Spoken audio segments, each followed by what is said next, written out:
Mulle meeldib see reklaam, mida teeb Jan Uuspõld, kus ta on Midea-reklaam, kus ta ütleb iga vastuse peale ma ei tea ja lõpuks öeldakse, et õige vastus ongi Midea.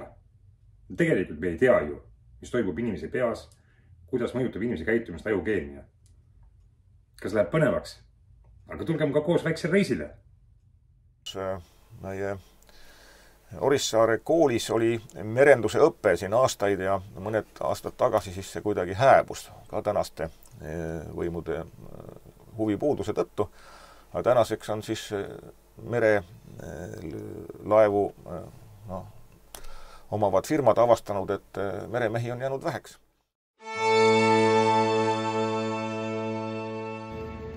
No me oleme ju kõik näinud selliseid asju, kus mingi lambasihver või Tšelabinski traktori teha töötu tööline võtab teemadel sõna, kus ta üldse absoluutselt mitte midagi ei jaga ja nendeks teemadeks võiks olla näiteks ka üks merendus. Aga vaatame siis ära need arvamused, kus iga ala spetsialist võtab sõna merenduse teemadel. Aga selle ka reisilaevade ja kaubalaevade peal on ikka eestlasi palju, aga nüüd ongi tekkinud olukord, kus ei tule enam koolist noori, kes üldse oskaks tahta meremehe elukutset valida. Aga see on tegelikult hästi tasustatud ja täitsa avastame uuesti Ameerikat.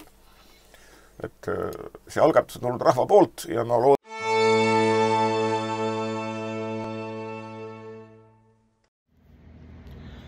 No mis me siis nüüd kuulsime?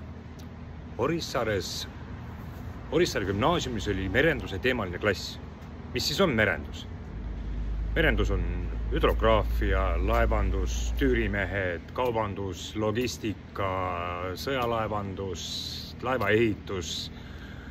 Meremehed jagunevad tüürimeesteks, mehaanikuteks, kelles omakorda kasvavad välja kaptenid, vanemmehaanikud.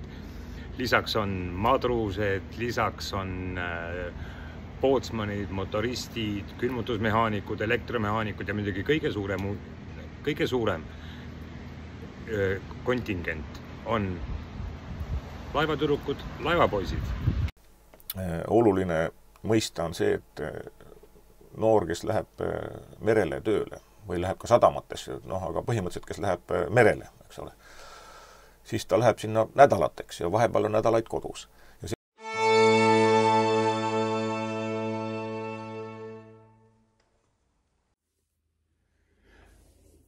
Milline lihtsustatud arusaamine? Inimene mõned nädalad tööl, inimene mõned nädalad kodus ja see ongi meremehe kuldne elukutse. Ma ei mäleta, minu kõige pikem reis on olnud 8 kuud. Paraku, tegelikult põhjus oli selles, me sattusime muidugi Darres Salamile reidile 8 kuuks. Aga muidu oleks see reis olnud kuskil 5 kuud või 6 kuud pikk. Meeskonna vahetused toimuvad täpselt seal, kus laev satub olema parajasti. Ja sihukest asja ei ole, et 2 nädalat merel ja 2 kuud. Võib-olla siin Tallinkis on, aga see on ju, mõtleme nüüd Eesti maailma mastaabis, mis firma on Tallink, tegelikult tühine firma mitte midagi. Üldse sõidab keegi mingid laevad veel? Hetkel vist väga vähe, aga see lipu teema ei ole nagu hetkel oluline. Oluline on see, et meil on ka võtame siis kõige lihtsamad Saaremaa Hiiumaa praamid on ju ja ka piirivalve väiksed alused või mis meil nagu siin omal on.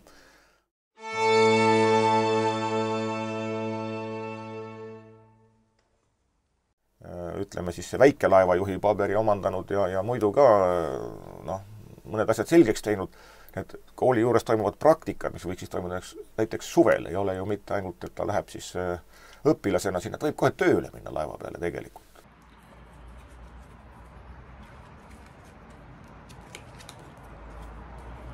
Et mida ma vaatan või?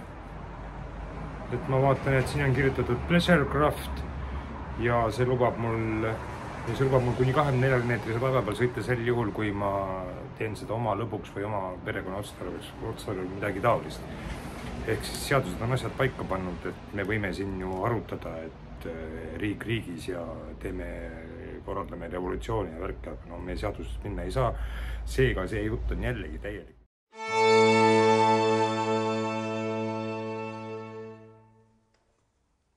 Ja Mereakadeemiasse ka ei tule keegi, kui gümnaasiumi lõpuni on räägitud ainult partei ajalugu, siis gümnaasiumi lõpus enam keegi meremeheks hakata ei taha.